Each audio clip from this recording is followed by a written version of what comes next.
Minister Londt, we know that we are out here in Gugulethu today on Women's Day. Tell us, what does Women's Day mean to you, and why is it important that we are here today? I mean, whenever we move around this province, we see women stepping up and doing such tremendous work in their communities, whether it is supporting survivors of gender-based violence, whether it is working with children with disabilities, whether it's with the elderly. Women are the bedrock of our province, and they do so much more. So my thanks to all the women, not just in the Western Cape, but in South Africa. You are seen, you are appreciated, you are valued. Thank you for what you are doing. As a government, we cannot do it alone. And the fact that you are taking our hands as a government means so much, so that we can look after the most vulnerable. And then, if I may, to the men out there, please make sure that you honor the women in your lives, that you treat them with respect, and that we set the example for our children, because they see how we act. We might not say it, but they watch us and they learn our behavior. So please make sure that we step up, we improve our behavior, so that we can start changing the scourge of gender-based violence that we have in our country. Yep. Yako, you know, the Democratic Alliance has been speaking about the crisis of gender-based violence and femicide within our country for a very long time, but it feels like nothing is changing. Can you tell us some of the work you're doing in your department to change the status quo? Yeah, when I speak about women stepping up, men stepping up, yesterday we launched the 12th Gender-Based Violence Ambassador Program in the Western Cape.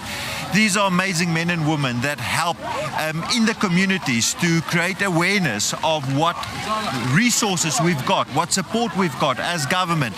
We partner with SAPS, with the NPA, because we firstly need to make sure that women have the faith and the confidence to report the cases. These ambassadors, they provide that first shoulder to cry on, that first safe space. And we now have almost 500 in the Western Cape already, and we're rolling it out more and more.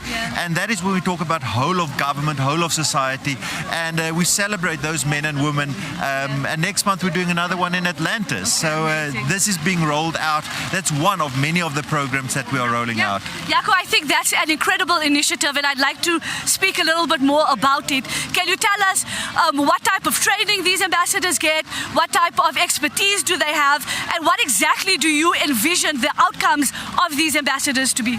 So firstly, the training is done by the Department of Social Development, social workers, so that they prepare them, firstly on what is the correct routes to follow, but then also how to deal with the trauma, because they're going to be exposed to trauma, and they need to have an outlet on once they've given that support to the victims, and that's where our social workers step in. And then what would I like to see? I firstly would like to see that we have an uptick in the reported cases.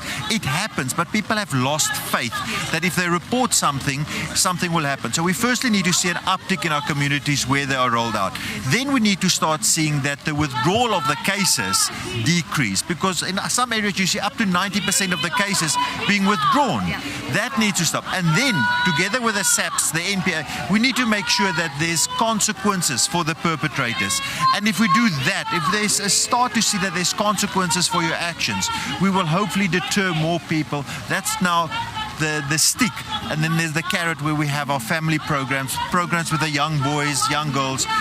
So that's all of some of the programs that we are doing, but that's just giving you a bit of a view on that. Yeah, it's so important to have a whole of society approach, because not only one department can fight the scourge of gender-based violence and femicide. Now we know we have an issue with safe spaces. Can you tell us a little bit about the work you do for shelters to make sure that women have a safe place to go to if they are not safe at home? Again, this is where I am.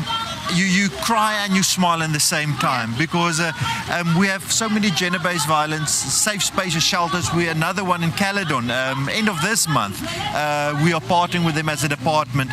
But I want to use one example in the West Coast, where they do the individual work with the victims, they do the group work as well, but also then there's volunteers, and that's where I really want to encourage people to also step up, as our Premier have said, and volunteer your time at these spaces, because then they go and they equip the woman to do a CV, do an interview. They walk with the woman to go give in the CVs. There's even some amazing businesses that say, you know what, I'm only going to look after women that are victims of gender-based violence. There's even some places that provide accommodation Yes. where they can get away from the perpetrator, because quite often the women are economically dependent, and that is also why we try and create that pathway so you don't have to fall back into the situation you come from. Yeah. You know, Yako, not only women and children face gender-based violence and femicide, but members of the LGBTIQA community also face horrific violence and gender-based violence. Can you tell us about some of the work you're doing to protect that vulnerable group? And, if I may, when are we getting an LGBT shelter? So we have shelters that look after everybody. So but you're stating that we need to expand our footprint. We also recently launched the Cape Care Fund, where we try and NGOs that do the work, we get a business plan together and we go and pitch that, so that we can then make sure that the funding that we spend to support the NGOs that do the services in that space. Triangle is one of the organizations that DSD fund, and what we then need to do is make sure that we strengthen them. We need to make sure that there's not a duplication of services. One thing that we're incredibly proud of, and this is now a bit of a shot fired, we don't send any money back to the national government. We make sure we pay our NGOs every time, on time. But that also creates trust, so that people know that the funding they spend in this space, and whether it goes to people from the LGBTQI community, whether it's gender-based violence victims, whether it's the elderly, whether it's children, whether it's those with disabilities, whether it's those that's struggling with substance abuse, all of those, we are working in that space. And my plea to you is also go work with trusted organizations. We established that platform now in the Cape Care Fund. So if you want to help, please just take the decision, step up and help. DA at Work, rescuing South Africa.